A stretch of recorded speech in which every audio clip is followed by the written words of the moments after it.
youth memorize without any other charts but repetition. So thank you so much, family, for teaching our youth. Again, not only stand strong in prayer, but also in terms of not only family and friends, but now in prayer. So thank you for, I think it's Swift Development that introduced it.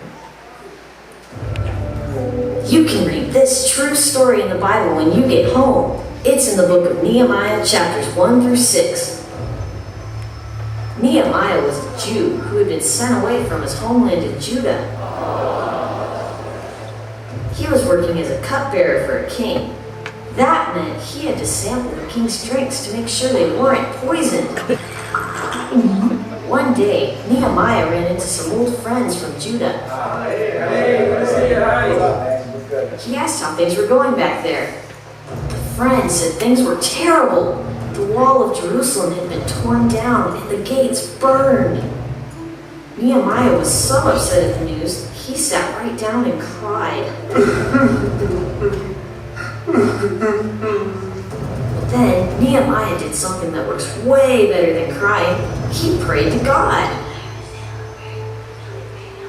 He asked God to help the king be kind because Nehemiah was about to ask for a big favor. When the king saw how upset Nehemiah was, he agreed to help him get back to Jerusalem. Hooray! When he got to Jerusalem, Nehemiah took a few friends and inspected the wall by night. Then he gathered the Jewish leaders and said, "Let's rebuild the wall of Jerusalem and end this disgrace." They replied right away, "Yes, let's get going and rebuild the wall."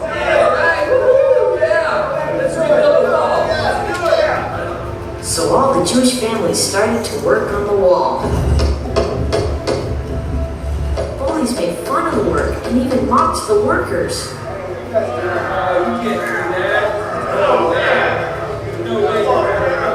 But Nehemiah did what he always did. He prayed to God. His friends prayed too. And an incredible thing happened. Nehemiah and his friends finished rebuilding that wall in just 52 days. We did it! No matter what big job you're facing, remember, prayer helps us stand strong.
Day 3, and by this time some of those older leaders were very tired. Lots of energy, rejoice in that. But not only the gift of prayer to stay strong, but also trusting God. And I think it's Sir Valiant the Lion that helps us with that theme, so thank you. Just a week before today's Bible story happened, Crowds of people had lined the streets to welcome Jesus to Jerusalem. They called him their king and shouted, "Hosanna! Hosanna!" Now, just a week later, things had changed. People were mad at Jesus, especially the Jewish rulers. They wanted to get rid of him. Jesus knew what was happening, so he went to a garden to pray. He took a few friends with him and asked them to pray too, but instead they fell asleep. Jesus knew that God had sent him to take the sins of all people onto himself. He prayed hard, asking God if there was any other way. But Jesus trusted God, so he prayed, "Yet I want your will to be done, not mine." Then, just like Jesus knew was going to happen, soldiers came and arrested him.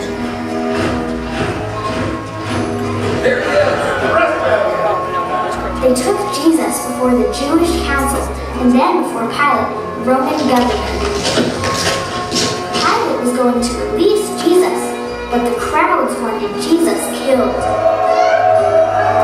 The same people who just a week before had shouted, "Hosanna, Hosanna," were now shouting, "Crucify him, crucify him."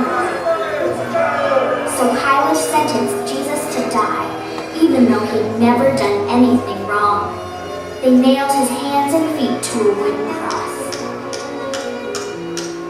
Jesus hung on the cross in pain for hours. Then at noon, darkness blotted out the sun, and Jesus died. Jesus' friends thought it was the end. They were so sad. They took Jesus' body, wrapped it in cloth, and laid it in the tomb. 3 days later, some women went to the tomb to put spices on Jesus' body. The big stone in front of the tomb had been rolled away. Suddenly, 2 angels in dazzling robes appeared. They said, "He isn't here. He is risen from the dead." The women ran to tell their friends that Jesus is alive. "Come see! He is risen! Jesus is alive!" Jesus died to take the punishment for the wrong things we all do. When we believe in Jesus, we can live with him forever in heaven. That's great news! Jesus trusted God, and God helped him stand strong. Trusting God helps us stand strong too.